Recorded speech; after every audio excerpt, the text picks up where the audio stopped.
नमस्कार dear students, आकाश Hindi YouTube channel में आपका स्वागत है। मैं अमित अग्रवाल आपके लिए लेके आया हूं जेई मेल का एक नया सेशन। आज के इस सेशन में बच्चों मैथ का टॉपिक है एप्लीकेशन ऑफ डेरिवेटिव्स। देखिए, इस टॉपिक से एक या दो क्वेश्चन आना पक्का है, तो बहुत ही इंपॉर्टेंट टॉपिक है। स्टार्ट करते हैं बच्चों पहले क्वेश्चन से। देखिए, हमें दिया गया है F x is a cubic polynomial और एफ एक्स का एग्जैक्टली वन लोकल मैक्सिमा है एंड अगर आप देखेंगे तो एक लोकल मिनिमा भी है। तो लोकल मैक्सिमा या मिनिमा की बात कर रहे हैं तो हमें निकालना चाहिए बच्चों एफ डैश एक्स। तो हम यहां पर एफ डैश एक्स देखें क्या आता है। एफ डैश एक्स आएगा बच्चों 6x² minus 6x into 2 + p plus 12p। ठीक है बच्चों, अब अगर हम यहां से 6 कॉमन ले लें तो हमें एक क्वाड्रेटिक मिल रहा है x² minus 2 + p into x plus 2p। अब देखिए, एक लोकल मैक्सिमा है, एक लोकल मिनिमा है, यानी एफ डैश एक्स के दो रियल एंड डिस्टिंक्ट रूट्स हैं। इसका मतलब हम बोलेंगे d must be greater than 0। तो हम कर देते हैं बच्चों d ग्रेटर दैन 0।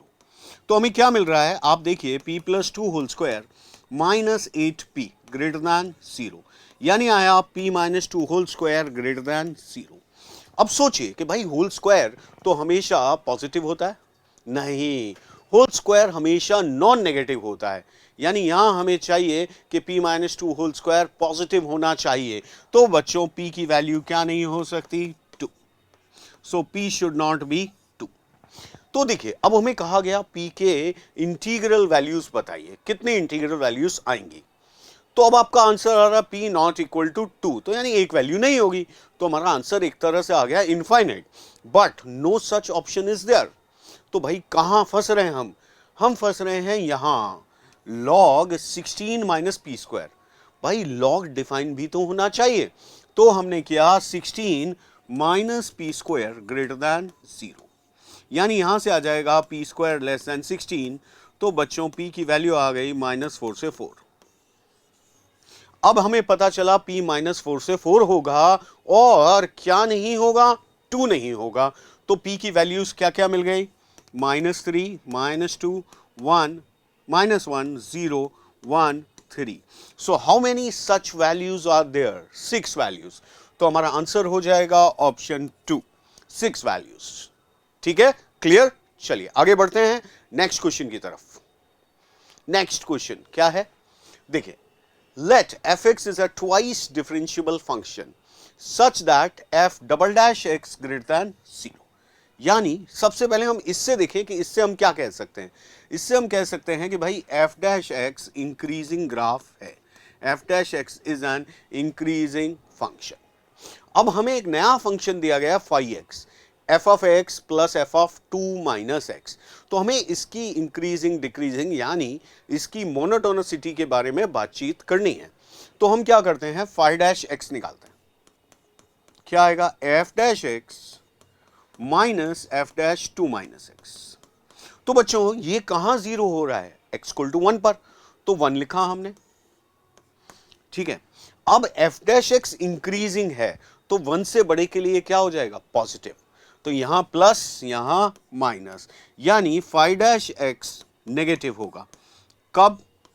जब 0 से 1 में।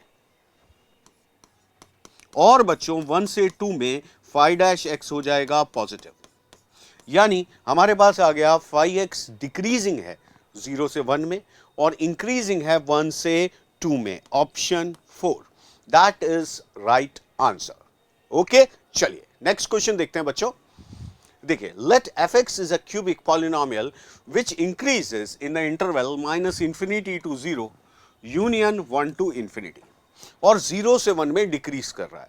इसका मतलब हमें पता चला कि f डैश x के दो रूट हैं, कौन कौन से, 0 और 1। ठीक है, तो हम एक क्यूबिक पॉलिनोमियल फाइंड करेंगे, इंफॉर्मेशन हमें दी हुई है। अब उसके बाद क्या पूछा है, tan inverse f of 1, tan inverse f of 3/2, tan inverse f of 0। तो स्टार्ट करते हैं क्यूबिक पॉलिनोमियल के लिए। तो देखिए बच्चों, f डैश x, क्या मैं ऐसा कह सकता हूं कि f डैश x आएगा kx इंटू एक्स माइनस 1, क्योंकि इसके रूट हैं 0 और 1। अब आप देखिए, आपको दिया हुआ है f dash 2 is equal to 6। तो f'2 हमारे हिसाब से आ रहा है 2k इज इक्वल टू 6। तो बच्चों k की वैल्यू कितनी आ गई? 3। k आ गया हमारे पास 3। तो हमारा f' क्या हो गया? ये हो गया 3x² माइनस 3x। ठीक है, अब हम क्या करते हैं, इसको इंटीग्रेट कर देते हैं। तो देखिए fx क्या आ जाएगा? x³ minus 3/2x² plus c। देखिए इंटीग्रेट कर रहे हो तो प्लस c लगाना नहीं भूलना है। अब c की वैल्यू के लिए हमें जानकारी दी गई है कि f(2) 2 है, तो हमने f(2) यहां से निकाला, कितना आएगा? 8 minus 6 plus c is equals to 2। तो बच्चों c की वैल्यू आ गई 0। तो fx हमारे पास आ गया x³ माइनस 3x²/2, या देखें तो x² कॉमन, x माइनस 3/2। ठीक है, अब हमें यहां किस किस की जरूरत है? हमें चाहिए f(1), f(3/2) एंड f(0). तो पहले हम f(1) देखते हैं। f(1) आ रहा है -½ f(3/2) 0 और f(0) भी आ गया 0। अब हमसे पूछा गया था tan इनवर्स f(1) यानी tan इनवर्स ऑफ -½ प्लस बच्चों पूछा था tan इनवर्स f(3/2) यानी tan इनवर्स 0, तो 0 हो गया। इसी तरह tan इनवर्स f(0) भी क्या हो जाएगा? 0। तो हमारा आंसर आ गया माइनस ऑफ tan इनवर्स ½ और इसे अपन क्या लिख सकते हैं? Minus cot inverse 2। यानी हमारा आंसर हो जाएगा ऑप्शन 2। बहुत ही प्यारा क्वेश्चन, बहुत ही प्यारी एप्लीकेशन। तो इसी के साथ हम मूव करते हैं नेक्स्ट क्वेश्चन पे। देखिए g एक फंक्शन दिया है -∞ टू इंफिनिटी से -π/2 टू π/2। अब gu हमें एक फंक्शन दिया गया। अब हमसे पूछा गया, देखिए यहां पे दो क्वेश्चन है, हमें इसका इवन और ऑड नेचर चेक करना है और इसका इंक्रीजिंग डिक्रीजिंग भी बताना है। तो पहले हम ऑड इवन की बात कर लेते हैं। तो देखिए g ऑफ u हमारे पास है 2 tan इनवर्स e⁻u माइनस π/2। अब मैंने निकाला बच्चों g ऑफ -u। अब अगर ये gu के इक्वल आ गया तो इवन हो जाएगा, माइनस ऑफ gu आ गया तो ऑड हो जाएगा, और कुछ और ही मिल गया तो हम कहेंगे नाइदर इवन नॉर ऑड। तो देखिए इसको लिखते हैं 2 tan इनवर्स e⁻u माइनस π/2। तो ये आ जाएगा 2 cot inverse e⁻u minus π/2। Now बच्चों cot इनवर्स को हम लिख सकते हैं π/2 minus tan inverse minus π/2। So आप देख सकते हैं ये हमें मिल रहा है यहां से π/2 minus 2 tan inverse of e⁻u। So we can see that it is minus gu। So हम कह सकते हैं this is an odd function. ठीक है, तो हमें पता चला कि भाई ऑड फंक्शन है। तो ये फर्स्ट ऑप्शन गलत हो गया, और अगर हम देखें तो फोर्थ ऑप्शन गलत हो गया। अब हमें बताना है कि ये इंक्रीजिंग है या डिक्रीजिंग। उसके लिए हम डेरिवेटिव करेंगे, तो इसका डिफरेंशिएशन कर देते हैं बच्चों। g' u क्या आ जाएगा? 2/1 प्लस e⁻u का होल स्क्वायर इंटू e⁻u। आप देख सकते हैं हमेशा पॉजिटिव है, यानी gu is an increasing function. तो हमारा आंसर हो जाएगा ऑप्शन सी। ऑप्शन 2 गलत हो गया क्योंकि यहां डिक्रीजिंग है, ऑप्शन सी में कहा गया है स्ट्रिक्टली इंक्रीजिंग। क्लियर?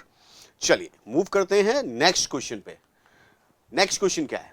देखिए ये आ गया वर्ड प्रॉब्लम। हमें एक सिचुएशन दी गई है, फिर हम उससे एक फंक्शन बनाएंगे एनालिसिस करके, और फिर उसका मैक्सिमा मिनिमा जो पूछा गया है देखते हैं। देखिए क्या कह रहे हैं? Send is pouring from a pipe at the rate of 12 centimetre cube पर सेकेंड। यानी हमें रेट ऑफ चेंज दिया गया है, rate of change of volume dV/dt given है। A falling sand forms a cone on the ground in such a way that height of the cone is always 1/6 of the radius। ठीक है, यानी अगर हम एक कोन बनाएं तो कुछ ऐसा कहा जा रहा है, ये h है, ये r है, एंड हाइट इज r/6। ठीक है, अब कोन का वॉल्यूम क्या होता है बच्चों? 1/3 πr² h। तो ये हो गया 1/3 पाई इंटू 6h का होल स्क्वायर इंटू h। तो वॉल्यूम आ जाएगा बच्चों 12 π h3। अब हम इसको डिफरेंशिएट करते हैं, हमें निकालना क्या है, हमें निकालना है dh by dt when h is equals to 4। ठीक है, तो इसको डिफरेंशिएट कर देते हैं, dv by dt is equal to आ जाएगा 36 pi H square into dh by dt। अब बच्चों ये दिया गया है 12, 36 पाई एच स्क्वायर हो गया 4 square into dh by dt। So you can see that we are getting dh by dt as 1 by 48 pi centimeter per second। So हमारा answer कौन सा हो जाएगा बच्चों, 1 by 48 pi। कहाँ है, option 3। I guess it is clear to you. Rate of change का बहुत ही अच्छा क्वेश्चन। चलिए देखते हैं नेक्स्ट क्या है। How many real solution this equation has. देखिए एक हमें ऑड डिग्री पॉलिनोमियल दिया गया, तो हमने निकाला बच्चों f, इसको थोड़ी देर के लिए fx मान लेते हैं पहले। fx इज इक्वल टू है x to the power 7 plus 14 x to the power 5 plus 16 x cube plus 30x minus 560। अब हम निकालते हैं बच्चों f डैश x। आप देखिए क्या आ रहा है, 7x to the power 6 plus 70x to the power 4 plus 48x square plus 30। देखिए अब यहां जादू क्या है, जादू ये आया कि भाई f डैश x आप देखें तो ये हमेशा पॉजिटिव आ गया, यानी fx इज इंक्रीजिंग। अब भाई हमें सॉल्यूशन निकालने थे fx इज इक्वल टू 0 के। अब इंक्रीजिंग ग्राफ है, तो इंक्रीजिंग ग्राफ x एक्सिस को कितनी बार कट करेगा भाई, या तो नहीं करेगा या एक बार करेगा, यानी it will have maximum at most one solution. लेकिन लड़ाई अभी बाकी है, अभी हमें बताना है कि ये 0 होगा या 1। अब आप देखिए जो fx है वो cubic polynomial, odd degree polynomial है। fx is an odd degree polynomial, तो इसकी रेंज क्या होती है, इसकी रेंज होती है r। तो r है तो ये माइनस इंफिनिटी से इंफिनिटी तक जाएगा, तो x एक्सिस को कितनी बार कट करेगा, एक बार। तो हमारा आंसर हो जाएगा 1 सॉल्यूशन। ठीक है बच्चों, चलिए देखिए इसी से मिलता जुलता एक और प्यारा क्वेश्चन, ये देखिए जेईई एडवांस में आया हुआ क्वेश्चन है। This is a PYQ of JEE advanced. देखिए यहां पर हमें बताना है कि इस इक्वेशन के कितने रूट्स होंगे। तो let fx is equal to x square minus x sine x minus cos x. हम निकालते हैं बच्चों f डैश x, ये आ रहा है 2x minus sine x minus X cos X plus sine X. So आप देख सकते हैं कि f डैश x आ रहा है 2x minus X cos x. तो f डैश x यहां से आप देखिए आया, x कॉमन ले लेते हैं, 2 माइनस कॉस एक्स।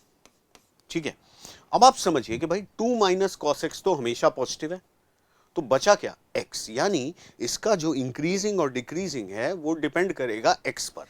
तो हम बोलें तो देखिए अगर x लेस देन 0 है तो ये डिक्रीजिंग हो जाएगा, और x ग्रेटर देन 0 है तो इंक्रीजिंग। अब हम निकाल लेते हैं बच्चों f ऑफ 0 की वैल्यू।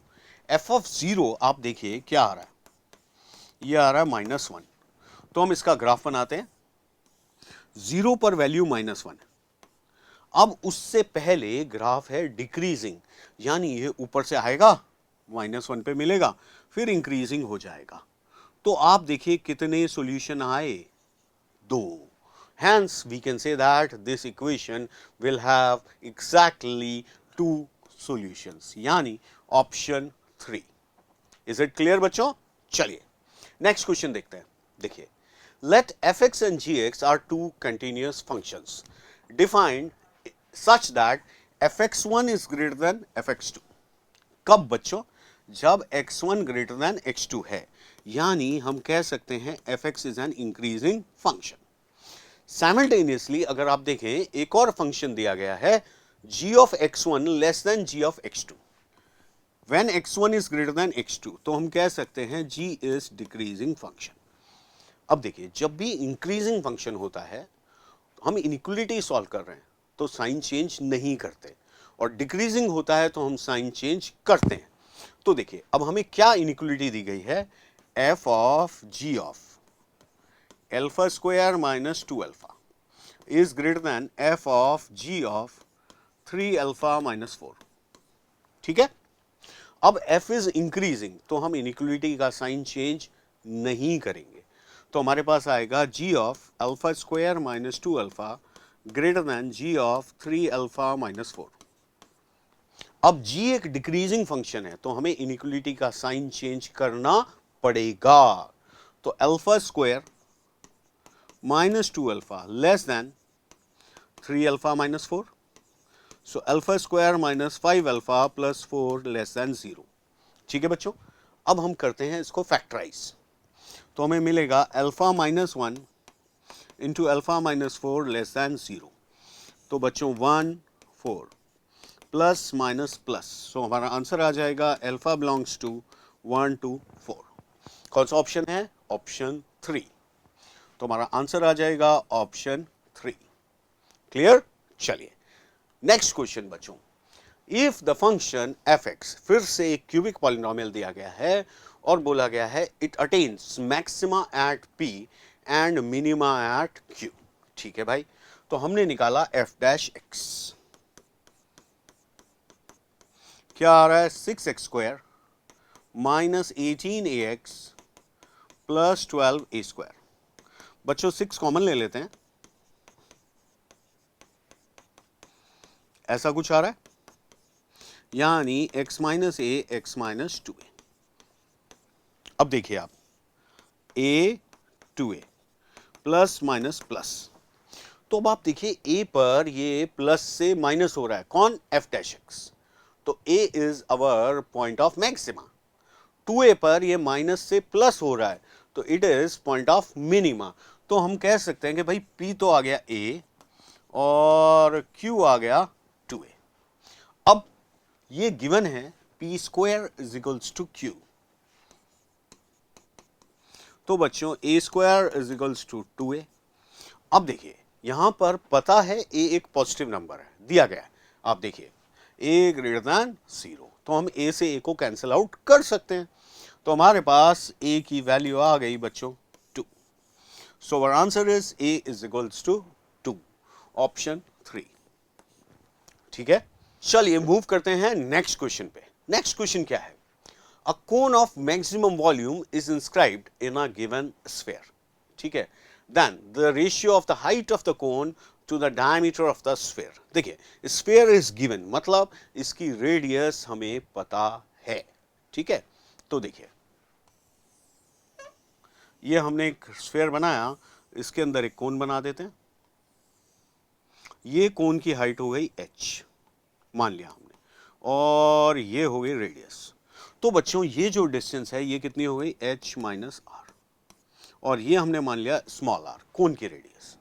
अब देखिए यहां पे हम पाइथागोरस थ्योरम अप्लाई करते हैं तो हमें मिलेगा h minus R whole square plus R square that is capital R square.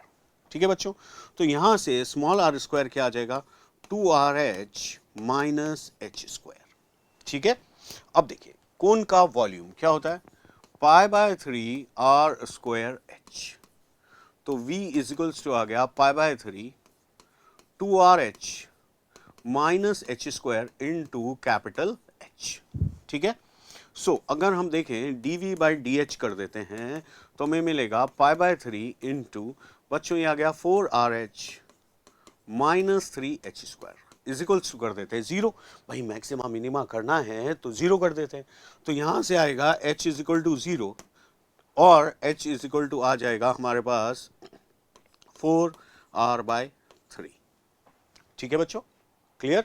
देखिए h इज इक्वल टू 0 के लिए ऑब्वियसली वॉल्यूम मिनिमम हो जाएगा, सो यहां से हम देख सकते हैं h बाय 2r क्या आ गया 2 बाय 3, तो हमारा आंसर हो जाएगा 2 बाय 3।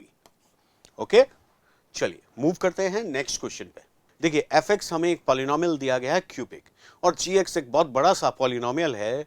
अब हमें क्या कहा गया है? हमें बताया गया है एक फंक्शन है f ऑफ gx, इसके हमें n1 बोला गया है number of points of local maxima, n2 बोला गया है number of points of local minima, और n3 है number of point of inflection.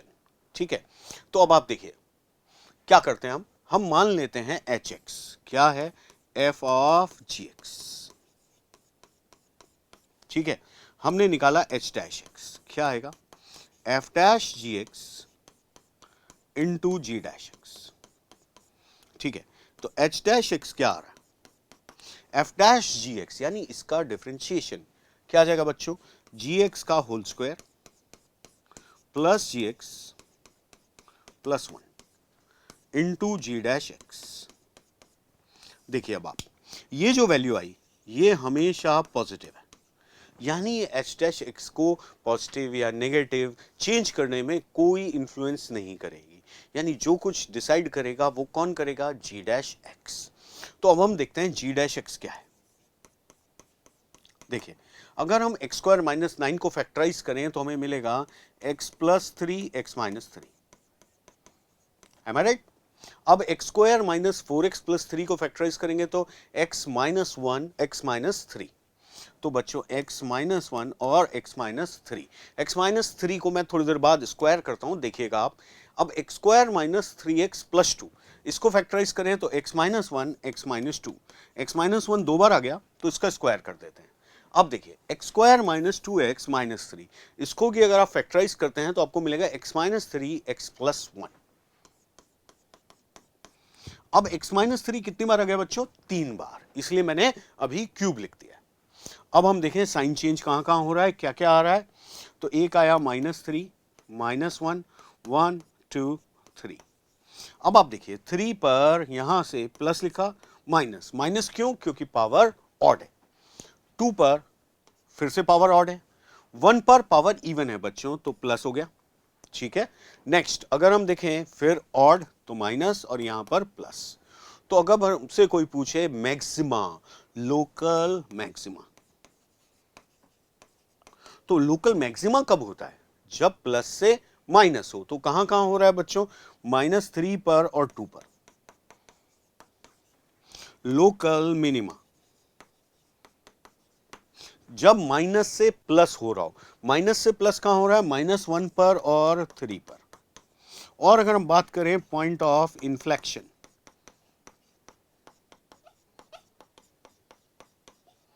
Point of inflection यानी जहां साइन चेंज नहीं हो रहा हो वो है 1। तो अब हमसे क्या पूछा गया है कि भाई नंबर बताइए, तो n1 की वैल्यू हो गई 2, n2 भी हो गया 2 और n3 हो गया बच्चों 1। तो अब आपसे क्या पूछा गया है, n1 plus n2 plus n3 यानी 5 इंटू 6। तो हमारा आंसर क्या हो जाएगा बच्चों, 30। बहुत ही प्यारा क्वेश्चन फर्स्ट डेरिवेटिव टेस्ट से। चलिए आगे बढ़े, नेक्स्ट क्वेश्चन देखिए, कुछ वैसा ही क्वेश्चन है जैसा अभी हमने किया। Let F N X be a polynomial function जो कि इसको सेटिस्फाई कर रहा है। अब आप देखिए इस साइन का मतलब आप समझ से, प्रोडक्ट। तो अब हमसे कहा जा रहा है कि एक फंक्शन है एफ टेन एक्स, उसके number of points of maxima है n1, number of points of minima है n2 और number of points of inflection है n3।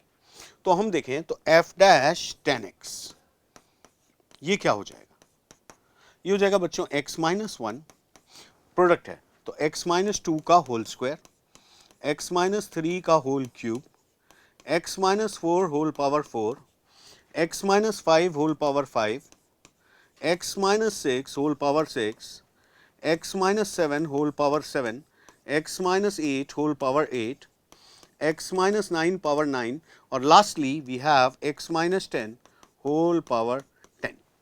ठीक है, अब देखिए, अब हम लाइन खींचे, नंबर लाइन लिखते हैं 1 2 3 4 5 6 7 8 9 10। अब देखिए 10 पर पावर इवन है तो साइन चेंज नहीं होगा, ऑड है यहां पर 9 पे तो चेंज हो गया, 8 पे फिर से इवन है तो साइन चेंज नहीं होगा, 7 पे ऑड है प्लस 6 पे इवन है साइन चेंज नहीं होगा, 5 पे ऑड है फिर चेंज कर दो भाई, 4 पर इवन है चेंज मत करो, 3 पे ऑड है चेंज कर दो, 2 पे इवन है चेंज मत करो, 1 पे ऑड है चेंज कर दो।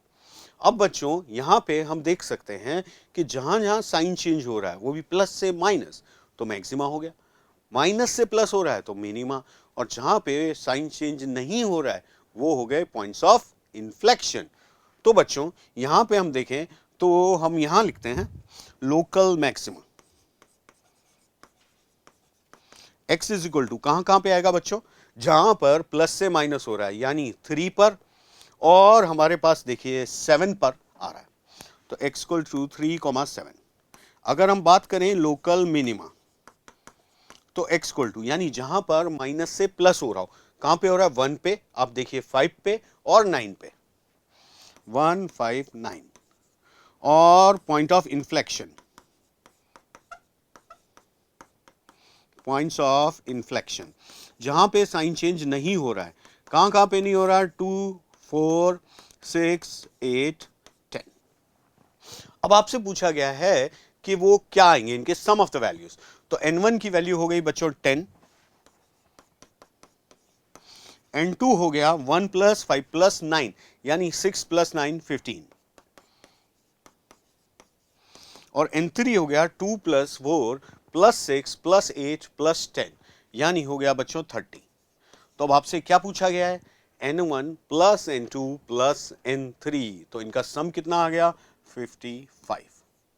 So this should be our answer. तो बच्चों आज हमने एप्लीकेशन ऑफ डेरिवेटिव में मोनोटोनिसिटी एंड मैक्सिमा मिनिमा ऐसे topics and rate of change भी कवर किया। अभी आपके लिए फिजिक्स में ज्योति मैम आ रही हैं और वो लेके आएंगी current electricity. So I welcome Jyoti ma'am, and बच्चों bye from my side, all the best. Thank you, Amit sir, for the mathematics portion. Hello, everybody. From here onwards, I, Jyoti, will be carrying forward with the physics portion. So, today we have taken questions from the chapter Current Electricity. Okay, let us see. So, the first question is the equivalent resistance of the given circuit below between terminals A and B. So, there are terminals A and terminal B. So, we have a setup 3 ohm, 3 ohm, 2 ohm, 2 ohm, 2 ohm and 5 ohm. हमको इन दोनों terminal के बीच में equivalent resistance निकालना है, but आप जरा ध्यान से देखेंगे तो यहाँ पर ये वाला जो रेजिस्टेंस है 5 ओम का, वो शॉर्ट सर्किट कर दिया गया है। ओके, सो हम इसको कैसे आगे देखेंगे, तो इसको शॉर्ट सर्किट कर दिया, यानी कि इसको तो हटा दें यहाँ से, फिर हमारे पास ये 2 ओम और ये 2 ओम पैरेलल में हो जाएंगे। जब ये 2 ओम और 2 ओम पैरेलल में होते हैं तो उनका इक्विवेलेंट 1 ओम होगा। उसके बाद 1 ओम इस 2 ओम के साथ सीरीज में कनेक्टेड होगा, so this as a whole will become 3 ohm, and this 3 ohm, this 3 ohm, this 3 ohm will be in parallel combination. So 1/3 plus 1/3 plus 1/3 which is 1, इसका inverse करेंगे तो 1 ही आएगा. So the equivalent resistance of the setup is 3 ohm. I hope this is clear to everybody. Let us move to the next question. Next question is 5 equivalent resistance are connected in a network as shown in the figure. The net resistance between point A and B. I hope this is visible to everybody. So हमको net resistance निकालना है A और B के बीच में. Circuit थोड़ा सा complicated है. We'll simplify it. Okay. So what shall we do? Keeping this BD as a fixed, what we'll do? We'll pick the point A and flip it over. Means B DE को हम fix रखेंगे और इस portion को ऐसे flip कर देंगे, यानी कि ये दोनों रेजिस्टेंस ए के साथ उठ के ऊपर की तरफ ले आएंगे. तो अगर हम देखें तो ये किस तरीके से बनेगा, हमारे पास ये कैसा है, ये किस तरीके से, ये किस तरीके से, दिस इज डी एंड ई, और इस पॉइंट ए को उठा के हम ऊपर की तरफ फ्लिप करके ले आए हैं. उसके बाद ये डी और ई के बीच में भी एक रेजिस्टेंस कनेक्टेड है. उसके बाद ये दो रेजिस्टेंस इस तरीके से कनेक्टेड है विद पॉइंट बी. इस बी को भी उठा के फ्लिप कर दिया. So this one resistance here and one resistance here. So if we see carefully, this is R, this is R, this is R, this is R and R. Okay, तो आपको देख के पता चल रहा होगा ये एक व्हीट स्टोन ब्रिज है, और व्हीट स्टोन ब्रिज में भी बैलेंस्ड व्हीट स्टोन ब्रिज है, यानी कि this side this resistance upon this is equals to this resistance upon this. So there will be no current in this resistance, the middle one. So 2R and 2R on the upper side are in series, R and R on the lower side are in series. So this becomes 2R here and 2R here. Now they are in the parallel combination, the resultant is R. So option number 3 is the answer here. I hope this is clear to everybody. Let us move to the next question. The next question is The current through the wire depends on time as this. I is equals to alpha naught t plus beta t square, where alpha naught is 20, beta naught is 8. Find a charge cross through the section wire in the 15 second. हमारे पास मुझे पता है I जो होता है वो dq by dt होता है. So dq we can always write it as I dt. What is I? Alpha naught t plus beta naught t square into dt and integral. Okay, so if we integrate this we get alpha naught t square by 2 plus beta naught t cube by 3. कितने second के लिए निकालना है हमको? 0 से लेके 15 second तक. तो जरा ध्यान से देखें, this is alpha not 15 square by 2 plus beta not 15 cube by 3. एक काम करते हैं, 15 स्क्वायर कॉमन ले लेते हैं, अल्फा नॉट की वैल्यू रखते हैं विच इज 20 और 20 को 2 से डिवाइड कर देंगे तो ये 10 प्लस यहाँ पर बीटा की वैल्यू हो जाएगी 8 और एक 15 बचेगा क्योंकि 15 स्क्वायर बाहर ले लिया है तो एक 15 बचा, तो 15 डिवाइडेड बाय 3. तो ये हमारे पास ओवरऑल इक्वेशन है. तो जरा ध्यान से देखेंगे तो ये 5 टाइम्स जाएगा. This is 15 square into 50. So as a whole this will come out to be 11250 coulombs. I hope this is clear to everybody. Simple calculation based, formula based question है. इसके बाद हम next question पे move on कर जाते हैं. In an experiment, the resistance of the material is plotted as a function of temperature as shown. जरा ध्यान से देखेंगे तो इस वाले केस में हमारे पास इस एक्सिस पर log r है. ये कंफ्यूज मत होना, ये t मल्टीप्लीकेशन में नहीं है, ये t बताना चाह रहे हैं कि r is a function of temperature basically. और x एक्सिस पे हमारे पास 1/t स्क्वायर है और हमारे पास ये स्ट्रेट लाइन जैसी कुछ इक्वेशन है. ओके, तो मुझे रेजिस्टेंस और टेम्परेचर में रिलेशन बताना है. अगर आप लोग ध्यान से देखेंगे ये स्ट्रेट लाइन है जिसका स्लोप नेगेटिव है और इंटरसेप्ट पॉजिटिव है. तो अगर हम उसकी इक्वेशन लिखना चाहें तो वो कुछ ऐसी होगी, y is equals to minus mx plus c where slope is negative and the intercept is positive. तो y एक्सिस पे अगर देखें तो y एक्सिस पे हमारे पास जो क्वांटिटी है वो ln r है. ln r as a function of t नहीं लिख रही हूँ, बस मैं ln r लिखना चाहती हूँ. सो this is ln r and that is equal to minus m and value of x is 1/t square plus some constant c. Okay, तो एक काम करते हैं, इसको इधर की तरफ ले आते हैं. This is ln r minus c is equals to minus m/t square. अब हमको log को सॉल्व करना है तो एक्चुअली जब हम कांस्टेंट लेते हैं उसको भी एक हम log की फॉर्म में लेते हैं. तो आप इसको ऐसे लिख सकते हैं ln r minus ln r not. c एक कांस्टेंट है और ln r नॉट भी अपने आप में एक कांस्टेंट है, ताकि हम इसको थोड़ा सिंप्लीफाई कर सके, इसीलिए इस फॉर्म में लिखा है. Is equals to minus 1/t square. Actually simplify करने से होता क्या है, ये अपने पास ln r/r नॉट हो जाएगा and this will come out to be minus m/t square. थोड़ा केयरफुली देखेंगे तो आपको पता चलेगा this is r is equals to e की power minus m/t square and this r nought comes here. Okay, so it is some form, यानी कि कुछ रेजिस्टेंस जो है हमारे पास वो r नॉट कोई रेजिस्टेंस है और exponent to the power negative है कुछ, और t है वो m के डिवीजन में है, डिनोमिनेटर में है यानी कि. तो देखिए कौन सा ऑप्शन है, ऑब्वियसली 1 मैच नहीं कर रहा है, e की पावर होनी चाहिए, तो e की power 1/t square option number 2 match कर रहा है. Okay, I hope this is clear to everybody. Let us move to the next question. So our next question is in a metre bridge. So we have a diagram here, see carefully. We have a meter bridge setup.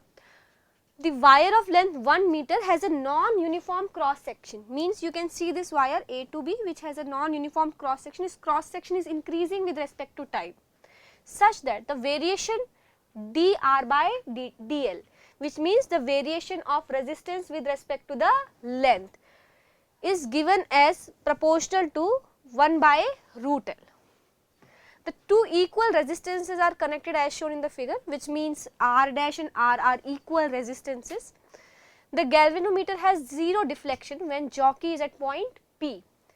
अच्छा, अगर galvanometer में zero deflection है मतलब जो left side का resistance है वो right side के रेजिस्टेंस के बराबर होगा। कैसे पता चला? क्योंकि ये हमारे पास एक बैलेंस व्हीट स्टोन ब्रिज की कंडीशन होती है जिसमें से this resistance upon this resistance is equals to this resistance upon this resistance, तभी जाके ये मिडिल वाली वायर में से करंट नहीं फ्लो होता है और उसमें जीरो डिफ्लेक्शन दिखाता है। तो अगर हम इस वायर को केयरफुली देखें तो ये वायर कुछ इस तरह की है और ये कोई पॉइंट है P इस पे जो कि नल पॉइंट है और ये पॉइंट है A और B। तो इसके लेफ्ट साइड पे जितना रेजिस्टेंस है राइट साइड पर भी उतना ही रेजिस्टेंस होगा, यानी कि मुझे पता है dr/dl जो है वो प्रोपोर्शनल है 1/√L के।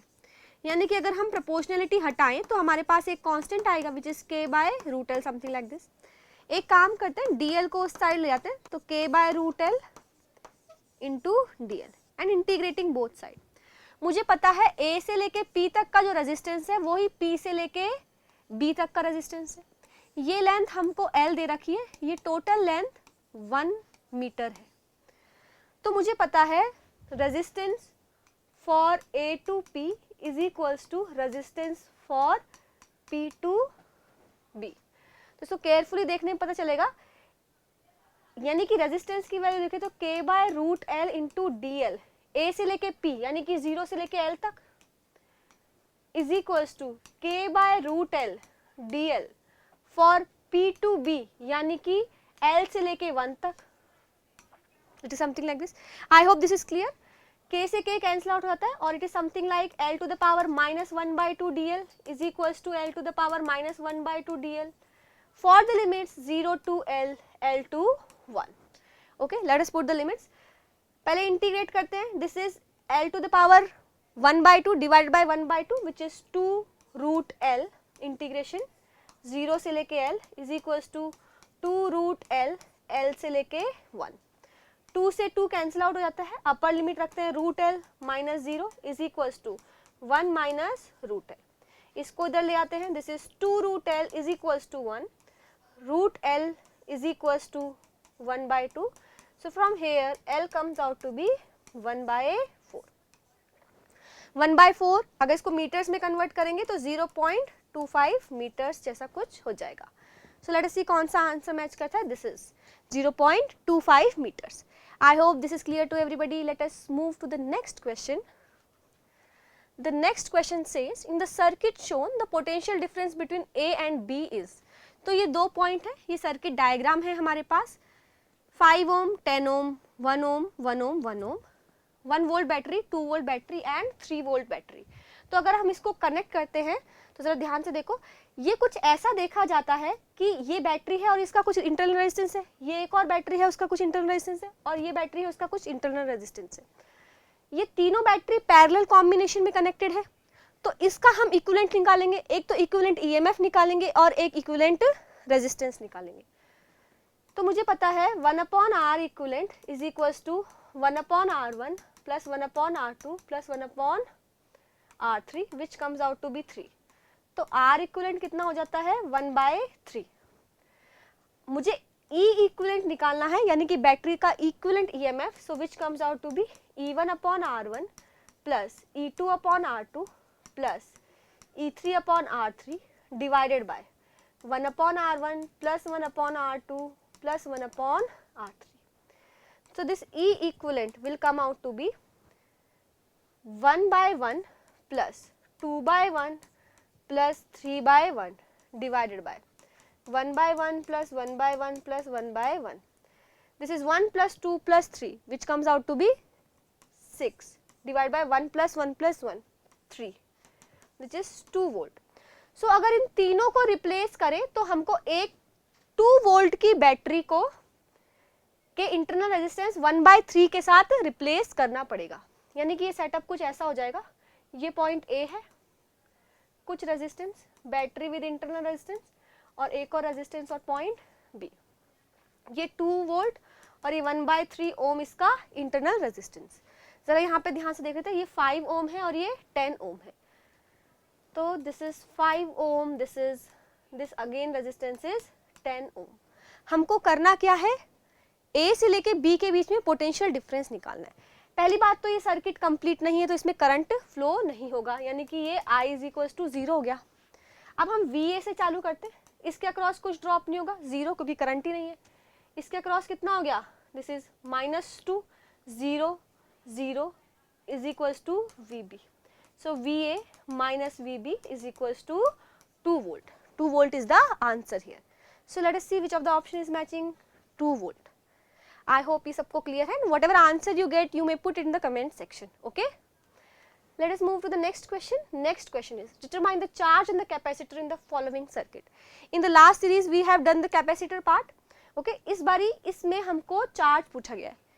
जब चार्ज पूछा जा रहा है सर्किट में और डीसी वोल्टेज कनेक्टेड है तो हमेशा स्टडी स्टेट का चार्ज निकालेंगे. स्टडी स्टेट में हमारे पास इसमें से कोई भी करंट फ्लो नहीं होगा, यानी करंट इधर से जाएगा और ऐसे फ्लो होना स्टार्ट हो जाएगा.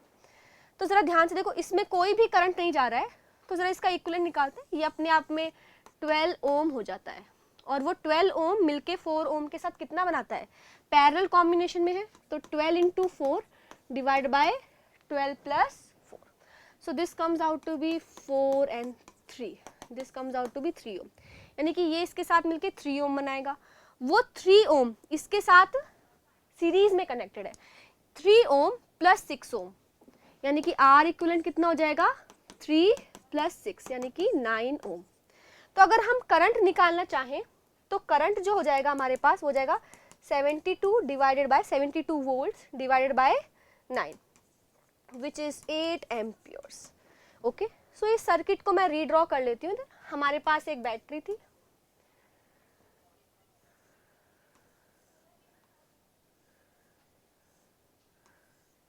तो जरा ध्यान से देखो, ये तो अपने आप में 12 ओम हो चुका था, यानी कि मैंने इसको रिप्लेस करके यहाँ पे 12 ओम लिख दिया. और आई थिंक ये सब कंबाइंड होके है साथ में. ये 10 ओम था अपने आप में और ये 2 ओम था और ये कितना था अपने पास 4 ओम and this was 6 ohm 72 volt. इसमें से टोटल 8 एम्पियर्स का करंट फ्लो हो रहा है, यानी कि 8 एम्पियर्स करंट यहाँ पे जाएगा और यहाँ पे जाके 2 पार्ट्स में डिवाइड हो जाएगा. अब जरा ये रेजिस्टेंस देखोगे तो ये अपने आप में 12 है, कौन सा, ये दोनों मिला के, और ये 4 है, यानी कि 2 आर्म्स में करंट डिवाइड होगा जिनका रेजिस्टेंस का रेशियो 4:12 है, यानी कि 1:3 है. तो करंट इसके ऑपोजिट इनवर्स रेशियो में होगा, यानी कि 3:1 में होगा. तो यानी कि इस जंक्शन पे अगर देखोगे तो यहाँ पे 8 एम्पियर करंट जा रहा है और यहाँ पे 3:1 में डिवाइड होना है. तो इसमें से जाने वाला करंट कितना होगा, अगर टोटल 3 + 1 यानी कि 4 पार्ट होते तो इसमें से 1 पार्ट जाता. तो 8 एम्पियर के 4 पार्ट में से 1 पार्ट इधर सेंड कर देंगे हम. So this comes out to be 2 ampere, यानी कि इस वाली आर्म से कितना करंट जा रहा है, 2 एम्पियर. तो हम वापस यहाँ पे आ जाते हैं. यहाँ पे हमारे पास करंट आया, इसमें करंट गया था हमारे पास 2 एम्पियर. अच्छा, तो इसके अक्रॉस पोटेंशियल ड्रॉप कितना हो जाएगा, 20 वोल्ट, क्योंकि I × R which is 20 volt. तो इसके अक्रॉस अगर 20 वोल्ट ड्रॉप हुआ है तो सेम इसके अक्रॉस ड्रॉप होगा, यानी कि कैपेसिटर के अक्रॉस कितना ड्रॉप हुआ है, जो वोल्टेज जो ड्रॉप हुआ है वो 20 वोल्ट ड्रॉप हुआ है. उसकी कैपेसिटेंस जो है वो 10 माइक्रो कूलम है. तो Q is equals to CV which is 2, this is farad, 200 micro coulombs. Okay, I hope this is clear to everybody. Let us move to the next question. What is the next question that we have got today? Question number 20. Calculate the amount of charge in the capacitor. Same type of question. 4 microfarad. The internal resistance of the battery is 1 ohm. तो basically यहाँ पे battery का अपना एक internal resistance है. अच्छा, ऊपर capacitor, नीचे रेजिस्टेंस है. मैंने कहा था स्टडी स्टेट में कैलकुलेट करते हैं, तो स्टडी स्टेट में ऊपर वाली आर्म्स में कुछ करंट ही नहीं जाएगा क्योंकि ऊपर कैपेसिटर प्रेजेंट है. तो सारा का सारा करंट इस 1 ओम इधर से 4 ओम और 1 ओम से निकलेगा, यानी कि सर्किट में टोटल रेजिस्टेंस कितना हो गया, दिस 4 + 1 यानी कि 5 ओम्स. 5 वोल्ट की बैटरी है तो करंट कितना हो गया, 5/5 विच इज 1 एम्पियर, यानी कि यहाँ से करंट कितना जा रहा है, 1 एम्पियर जा रहा है. तो इसके अक्रॉस वोल्टेज कितना ड्रॉप हो गया, इसके अक्रॉस जो वोल्टेज ड्रॉप हुआ वो 4 वोल्ट ड्रॉप हुआ. जितना इसके अक्रॉस है उतना इसके अक्रॉस ड्रॉप होगा और उतना ही इसके अक्रॉस होगा, यानी कि इसके अक्रॉस भी 4 वोल्ट ड्रॉप हुआ है, ये पैरेलल में है. तो अगर हम इस बैटरी को देखते, सॉरी कैपेसिटर को देखते, और ये हमारे पास कुछ इस तरह की कहानी है. ठीक है, दिस इज 4 माइक्रोफैरेड, ये 2 माइक्रोफैरेड है जो कि पैरेलल में कनेक्टेड है, तो इनका रिजल्टेंट हो जाएगा 2 + 2 विच इज 4 माइक्रोफैरेड. इसके अक्रॉस टोटल पोटेंशियल ड्रॉप है 4 वोल्ट, यानी कि 4 वोल्ट इसके अक्रॉस प्लस इसके अक्रॉस प्लस इसके अक्रॉस मिलके ड्रॉप होगा। इसमें तो कोई पोटेंशियल ड्रॉप हो ही नहीं रहा है क्योंकि करंट ही नहीं है, रेजिस्टेंस में कोई करंट नहीं तो कोई पोटेंशियल ड्रॉप नहीं। तो हम देखते हैं ये 4 माइक्रोफैरेड और ये 4 माइक्रोफैरेड बचा, तो ये 4 वोल्ट जो है ये इसमें इक्वली डिवाइड हो जाएगा, यानी कि 2 वोल्ट इधर ड्रॉप होगा, 2 वोल्ट इधर ड्रॉप होगा, यानी कि इसके अक्रॉस कितना ड्रॉप हो गया, 2 वोल्ट ड्रॉप हो गया। तो अगर ध्यान से देखें तो वोल्टेज जो है हमारे पास 2 है अक्रॉस द 4 माइक्रोफैरेड, कैपेसिटेंस है वो 4 माइक्रोफैरेड है, तो Q is equal to CV करेंगे तो कितना हो जाएगा, वो 8 micro coulombs. Okay, so this is the answer here. I hope everybody is getting it. Whatever answer you get, please put in the comment section. Okay, let us move to the next question. So our next question is question number 21. A 72 ohm galvanometer is shunted by a resistance of 8 ohm. The percentage of total current which passes through the galvanometer is, okay, so हमारे पास एक galvanometer है जिसका resistance है 72 ओम, shunt किया गया है यानी कि पैरेलल में एक 8 ओम का रेजिस्टेंस लगाया गया है, इसमें से करंट आई फ्लो हो रहा है। तो ये पूछ रहा है कि टोटल करंट का कितना परसेंट गैल्वेनोमीटर से पास होगा। ओके, सो देखो ये रेजिस्टेंस है अपने पास 72 और ये है 8, यानी कि रेजिस्टेंस का रेशियो निकाले। करंट देखो यहाँ पे कुछ पोर्शन करंट का यहाँ जाएगा और कुछ पोर्शन इधर जाएगा टोटल करंट आई में से। तो ये जो रेजिस्टेंस का रेशियो है इस आर्म में और इस आर्म में वो है, रेजिस्टेंस का रेशियो जो है अपने पास 72:8 है, यानी कि 9:1 है। तो हमारे पास करंट का जो रेशियो होगा इसका इनवर्स रेशियो होगा विच इज 1:9, यानी कि यहाँ पे 1 और यहाँ पे 9 पार्ट्स करंट जाएगा, यानी कि टोटल करंट अगर 10 यूनिट्स होता, यानी कि टोटल करंट अगर 10 यूनिट्स होता तो उसमें से 1 यूनिट इधर जाता और 9 यूनिट इधर जाता। तो बेसिकली इधर कितना जाएगा, टोटल करंट के 10 पार्ट कर दो और उसमें से 1 पार्ट इधर दे दो, यानी कि गैल्वेनोमीटर से जो करंट पास हो रहा है वो टोटल करंट के 10 पार्ट करके 1 पार्ट इसको देना है। सो परसेंटेज कितना होगा, यानी कि आई में से कितना गैल्वेनोमीटर में पास हो रहा है वो निकालना है अपने को। तो अगर ध्यान से देखें, so this is IG by I, IG by I करेंगे तो ये 1/10 आता है into 100, this comes out to be 10%. Okay, I hope this is clear. So answer to this question is 10%. Let us move to the next question of the series. All resistance in the figure are 1 ohm. There are so many resistance 1, 2, 3, 4, 5, 6, 7, 8, 9, 10, 11, 12, 13, 14, 15 कुछ symmetry से align है और सारे के सारे resistance अपने आप में 1 ओम के हैं। तो बोला टोटल करंट आई कितना फ्लो होगा। देखो आप इसको कई तरीके से कर सकते हैं, नेट इक्विवेलेंट रेजिस्टेंस निकालने उससे सॉल्व कर सकते हैं, but I want to tell you one simpler method. आप इक्विवेलेंट रेजिस्टेंस निकाल के तो कर ही लेंगे। टोटल करंट अगर इधर से आई फ्लो होता है तो देखो ये 2 पार्ट में डिवाइड होता है, यहाँ पर और यहाँ पे। ऊपर वाला पार्ट और नीचे वाला पार्ट बिल्कुल सिमेट्रिक है, तो जितना करंट ऊपर जाएगा उतना ही करंट नीचे जाएगा, यानी कि आई में से I/2 ऊपर गया और I/2 नीचे गया। अब ये I/2 करंट इधर पास होगा, कुछ पार्ट ऊपर जाएगा और कुछ पार्ट नीचे जाएगा वापस से। तो जरा केयरफुली ध्यान से देखें तो ऊपर वाला पार्ट वापस से नीचे वाले पार्ट के सिमेट्रिक है, यानी कि I/2 का I/4 नीचे और I/4 नीचे। अभी I/4 इधर डिवाइड होगा सिमेट्रिकली, तो I/8 इधर और I/8 इधर। सिमिलरली इसमें भी I/8, इसमें भी I/8। यहाँ पे ये I/2 है, ये I/4 और 4 में डिवाइड होगा, वापस से ये I/8, I/8, this is 1/8 and this is also 1/8। अब मैं एक सर्किट लेना चाह रही हूँ, कौन सा, दिस वन। यहाँ से चले हम through this, then through this, from here this circuit and again back to this battery. तो ये बॉटम वाला सर्किट है जो मैंने मार्क करा हुआ है, जरा उसको केयरफुली देखें। इसमें हम किरचॉफ लॉ लगाते हैं, तो यहाँ से चालू करते हैं इस पॉइंट से। So this is +3, then this is 1 ohm. Okay, हर एक रेजिस्टेंस की वैल्यू R बोल देते हैं, तो this is I into R, इसके अक्रॉस ड्रॉप हो रहा है। फिर हम इधर आए तो इसके across I/2 into R drop हो रहा है। This is I/4 into R and this final is minus I/8 into R, and then back to this comes out to be 0. Okay, so this 3 is equal to IR common ले लेते हैं, 1 plus 1 by 2 plus 1 by 4 plus 1 by 8. 3 is equals to I. R की value तो 1 है, इसमें से LCM ले लेते हैं, जरा ध्यान से देखो. So this comes out to be 8 plus 4 plus 2 plus 1. This is 12 and 3 15. 3 is equals to I 15 by 8. This is 5 times. So I comes out to be 8 by 5, which is said to be equal to A by 5 amperes. Okay. So the value of A is equal to 8. So this is a numeric based question and answer is 8. I hope this is clear to everybody. Let us see the next question of the series. The next question is, in the given circuit, A is an arbitrary constant, the value of M for which the equivalent resistance is minimum will be this much.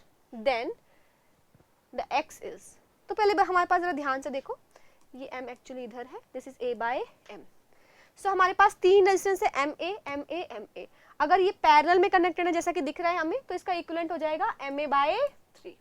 हमारे पास दो resistance है A by M, A by M.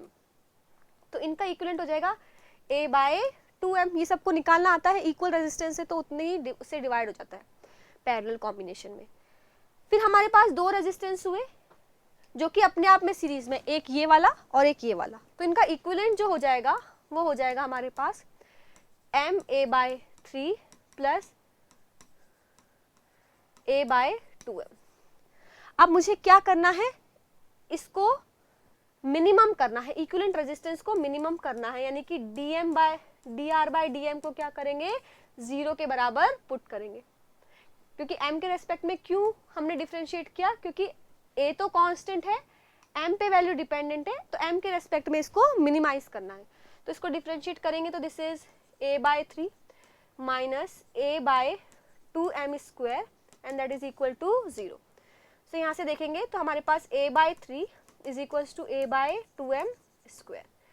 Carefully देखोगे तो 3 is equals to 2m square, तो m square की value है 3 by 2, m is equal to root 3 by 2 which is equal to root x by 2. So from here we get the value of x as 3. So answer to this question is again numeric base 3. Okay. Let us move to the last and the final question of the series, question number 24. Okay. So we have a setup and the question says total current supplied to the circuit as shown in figure by 5 volt battery is. Okay. See carefully, we have a battery and some sort of resistances. So हम थोड़ा इसमें numbering कर लेते हैं, इस point को A बोल देते हैं और इस पॉइंट को B बोल देते हैं. So if this is A, then this is also A. If this is B, this is B. This is also B. तो हम इस सर्किट डायग्राम को थोड़ा सिंप्लीफाई करते हैं. A और B के बीच में एक बैटरी लगाते हैं और एक पॉइंट C डिफाइन करते हैं. तो सबसे पहले अगर ध्यान से देखोगे तो ये जो 5 ओम है इसको C बोल देते हैं. ये जो 5 ओम है वो A और C के बीच में कनेक्टेड है.